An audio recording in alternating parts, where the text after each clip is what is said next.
no pang anh khel zo hian thei tui juice le balhla lak tur a omani hela ma hian loin khel le mol boka a then first half zo chia chu half time half time oh ni hi sa anh mo anh nuông về thấu mò oh oh anh nuông thấy đó hay là về là trúng Aron rum rum thế khăn nuông thấy đó in khel đấy chẳng càng bị cái điểm oh oh oh Aron thô anh nuông mò ít chuyện thế khăn chịu về đây ni kuma lắc khel lâu thế khăn nó em Aron ni kuma lắc khel lâu experience này lâu nó em Aron team thar team thar nó em lâu mò yes ít chuyện pa hi experience khăn chịu lốc đấy hemi thô nó lâu thô da oh helicopter Aron kala thì hiền Aron là hiền là chịu phía đó là chuyện pa tụi mình cả buổi tê Lalbiakhlua Ralte class san ini class 3 mo Aron-a class 1 đi biak em tiếng cậu chứ Lalbiakhlua Ralte mo ari rum đó so lại so helicopter anh tia mo khơi à Reggie phạm mo so lại so phi lại làm mula ba nị chú mà sẽ artist đi mấy rong kal lom dro artist so lâu en la so Aron kal don so lại so Aron rile rum don ni Aron kual thui ne boite nang tu mình lima helicopter te so so lại son anh lâu en ang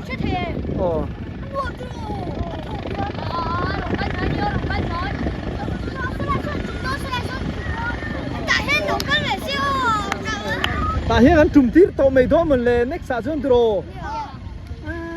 mà sẽ artificial turf khóc rộp mấy anh tí chú lâu mà in khều thì lâu balang tí lâu trùng tiết lệ lâu mấy anh thà trùng tiết mấy anh chú tí mò so nó bằng thế po nu lệ ba thế po anh em sụp mấy so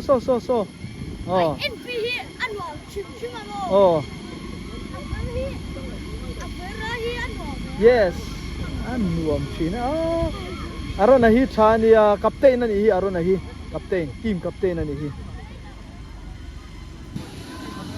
hian coach adian anti sual lai te anti that lai te khatiang kha in siam rem nan hun manga in soi ashilani chuan so lama son living water le bomber team te alo in sil mol boka second half hi tuna tanga rei lo te an khelang kunama khuan thona oma Aron-a hian alom bering ka hia thona lampang chu draw enge aim in life Aron aim in life chumo ini tum nakina chuan nakina enge ni tum footballer nge pilot nge doctor nge engineer nge coach mo yeah football coach high five afan tram sarma puya poni shim mo sarma puya zo mo sarma puya chu ai non veng chung tên ni mo afan tram Aron-a chu cha thei te mai ni hello ma hian under 8 pitch kan mule ta an kalkuala under 14 lampang so kan cover tam lo na chan chu kan soi lenga a pitch so zaw de uleka mishinga hi kan vala fia lolo thei si lo chu wang chuanin hi level bora tang kan la te ni lo chuan harasa a pitch som da na hi tian te chu an han chevel hrim hi mu aul sambi ka chuan chuan anu panglam pang hi kan han ladeu bi ka ni với tu em mình khá bê cả khơi veng mission veng thằng mò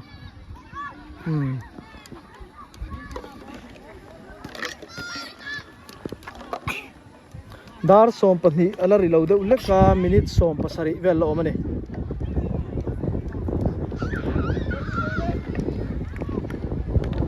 yan phone hi charge ai to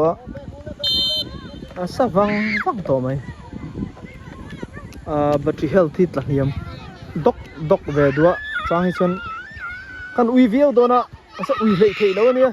no pang in khel lo ko vara tia han en non vel ta hi nuam ve zan ve la hian chu chak om ve thina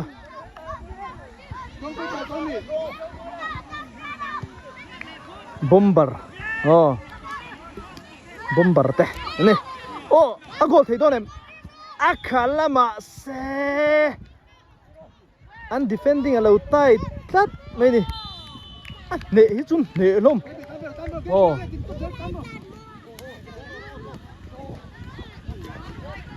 phalo shet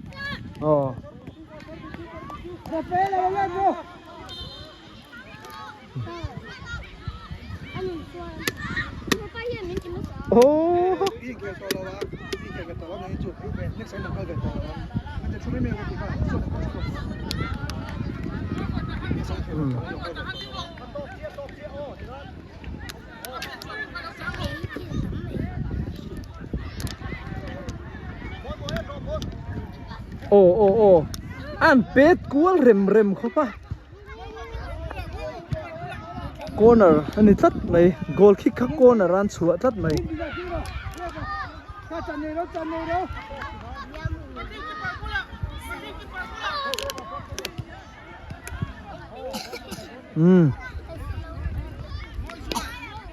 so lama son under 14 pizza son kan kal ngai be tem zong chu kan va cover ramang a goal thei don em a goal ta number 1 in a goal line zog ani kan lo soi deu leka aban goal an keeper hi thatlat bomber lampang hi ma se chan san nei mol mai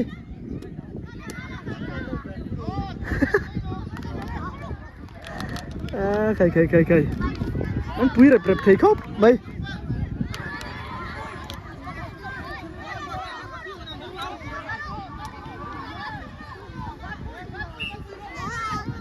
helam pang chu shil chop deuh lek an langaya